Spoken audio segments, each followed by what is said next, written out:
आज हम लोग बात करने वाले हैं क्लास 10th बिहार बोर्ड यानी class 10th Bihar board Hindi का वीवीआई क्वेश्चन। ये वीवीआई क्वेश्चन है, चैप्टर 1 का क्वेश्चन है। आपको पता है कि चैप्टर 1 से बहुत सारे क्वेश्चन पूछे जाते हैं, ऑब्जेक्टिव हो, सब्जेक्टिव हो, वीवीआई, ये सब क्वेश्चन है। तो आप इस 10 क्वेश्चन में, आज हम लोग 10 को क्वेश्चन करेंगे। इस 10 क्वेश्चन में आप कितना क्वेश्चन का आंसर दे पाते हैं ये कमेंट में लिखकर जरूर बताइएगा। तो चलिए, हम लोग का पहला क्वेश्चन है कि श्रम विभाजन और जाति प्रथा के लेखक कौन है। ए डॉक्टर राम मनोहर लोहिया, बी है बाबा साहब भीमराव अंबेडकर, सी है महात्मा गांधी, डी है संपूर्णानंद। तो आपको पता है कि श्रम विभाजन और जाति प्रथा के लेखक बाबा साहेब भीमराव अंबेडकर है। अब बाबा साहेब भीमराव अंबेडकर को क्या कहा जाता है, अब एक बार और समझिए। ये ऑब्जेक्टिव, ये जरूरी नहीं है कि यही सब ऑब्जेक्टिव पूछा जाएगा, इससे घुमा कर भी ऑब्जेक्टिव पूछा जाता है। तो आपको ये जरूर याद रखना पड़ेगा, इसके आसपास के भी। अब आपसे पूछा जाएगा कि संविधान किसने लिखा था, तो संविधान यही बाबा साहेब भीमराव अंबेडकर ने ही लिखा था।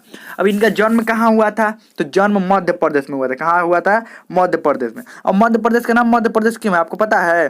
क्योंकि हमारे देश के मध्य में यानी कि बीच में, हमारा जो देश है इसके बीच में, हमारे देश के ये बीच में यानी मध्य में, इसीलिए इसका नाम मध्य प्रदेश, महू मध्य प्रदेश में इनका जन्म हुआ था। चलिए आगे बढ़ते हैं।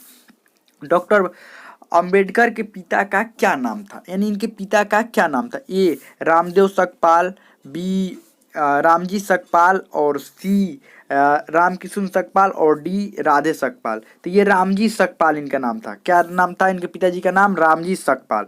चलिए आगे बढ़ते हैं। अब देखिए, ये बुक में इनके पिताजी का नाम नहीं दिया हुआ है, लेकिन पूछ दिया जाता है, ध्यान रखिएगा।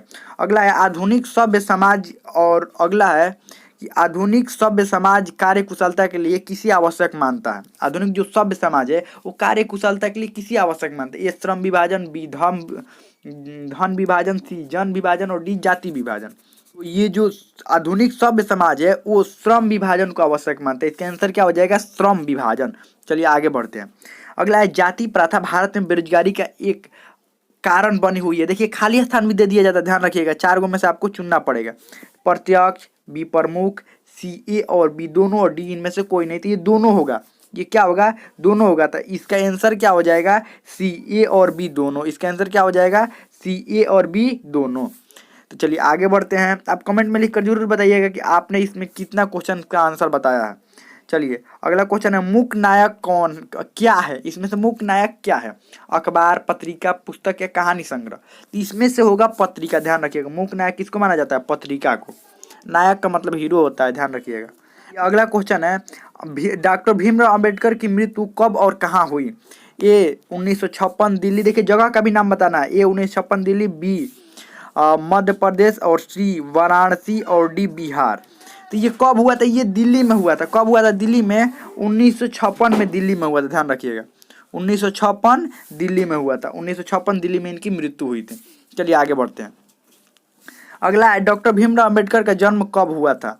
डॉक्टर भीमराव अंबेडकर का जन्म ए 14 अप्रैल 1988, बी 14 अप्रैल 1989, सी 14 अप्रैल 1890, और डी 14 अप्रैल 1891। तो देखिए, ये सब डेट सेम ही दिया गया है। ये जो डेट है यानी कि ये डेट सेम ही, इसका ईस्वी अलग अलग है। तो ये 1891 हो गई। ध्यान से क्वेश्चन को आंसर देना होता है। चलिए आगे बढ़ते हैं। अंबेडकर की दृष्टि में भाईचारे का वास्तविक रूप कैसा होता है।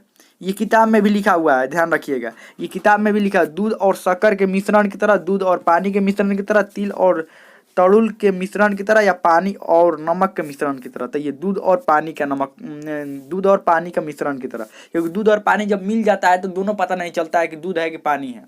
तो ये दूध और पानी के मिश्रण की तरह। अगला बढ़ते हैं। 9 नंबर है, भारतीय संविधान के निर्माण में महत्वपूर्ण भूमिका किसकी है। महत्वपूर्ण मेन कौन थे, भीमराव अंबेडकर, ज्योतिबा फुले, राजगोपालाचारी, या महात्मा गांधी। तो ये भीमराव अंबेडकर होगा। इसका आंसर क्या हो जाएगा, भीमराव अंबेडकर। ये 3 लोगों को अपना प्रेरक मानते थे। आपको याद है किसको किसको प्रेरक मानते थे, बुद्ध को मानते थे, कबीर को मानते थे, और एक बुद्ध और कबीर और एक ज्योतिबा फूले को मानते थे। ध्यान रखिएगा, ज्योतिबा फूले। ये 3 लोगों को अपना प्रेरक मानते थे। ये भी क्वेश्चन में आ सकता है, ध्यान रखिएगा। अगला है, सभ्य समाज की आवश्यकता है। ए जाति प्रथा, बी श्रम विभाजन, सी अणु विभाजन, और डी दूध पानी। तो मतलब सभ्य समाज की क्या आवश्यकता है? तो सभ्य समाज की आवश्यकता है श्रम विभाजन। ये कौन कहते हैं? ये कौन कहते हैं श्रम विभाजन?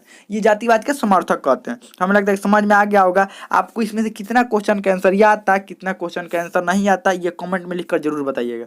हमें लगता है बहुत अच्छा से आपको समझ में आ गया होगा।